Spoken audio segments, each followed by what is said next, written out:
안녕하세요. 시골 목사입니다. 오늘은 사무엘상 5장을 살펴보시겠습니다. 5장에서는 블레셋 사람들이 언약궤를 빼앗아 가서 자신들의 땅에 보관하는 장면을 보실 수 있습니다. 1절입니다. 블레셋 사람들이 하나님의 궤를 빼앗아 가지고 에벤에셀에서부터 아스돗에 이르니라.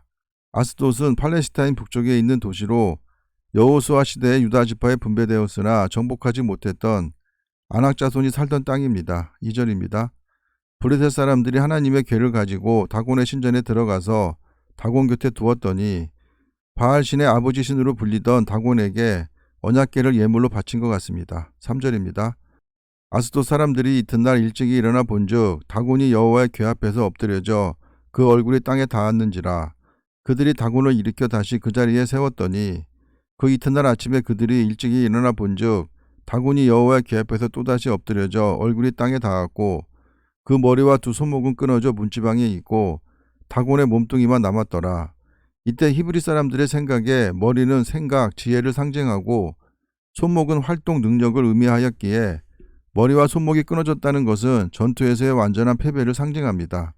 그리고 문지방에 손목이 있다는 것은 다곤이 죽으면서 문지방에 사는 신에게 자신을 구원해달라고 요청했을 것으로 본 것 같습니다. 우리나라 미신에도 문지방에 귀신이 산다고 생각해서 예전에 어른들이 아이들에게 문지방을 밟지 말라고 했던 기억이 납니다. 그러므로 다곤의 제사장들이나 다곤의 신전에 들어가는 자는 오늘까지 아스돗에 있는 다곤의 문지방을 밟지 아니하더라. 다곤이 보호를 요청할 만큼 그 문지방의 귀신을 높게 평가하여 문지방을 밟아 귀신을 화나게 하지 않으려는 의도로 보입니다. 6절입니다. 여호와의 손이 아스돗 사람에게 엄중히 더하사 독한 종기의 재앙으로 아스돗과 그 지역을 쳐서 망하게 하니 블레셋 사람들이 속건제를 위한 제물로서 금 독종 5과 금지 5을 취했다는 점으로 볼 때 독한 종기는 쥐에 의해서 전염되는 페스트로봄이 타당할 것으로 보입니다. 7절입니다. 아스돗 사람들이 이를 보고 이르되 이스라엘 신의 궤를 우리와 함께 잊지 못하게 할지라.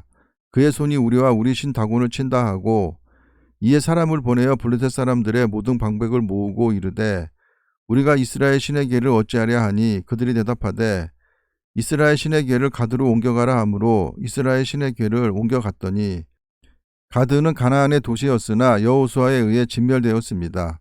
그때 그 도시의 주민들은 아낙 자손이라고 불리던 자들로서 신체가 장대했던 자들이었는데 여호수아 정복 후에도 그들의 일부는 살아남아 있었습니다. 9절입니다.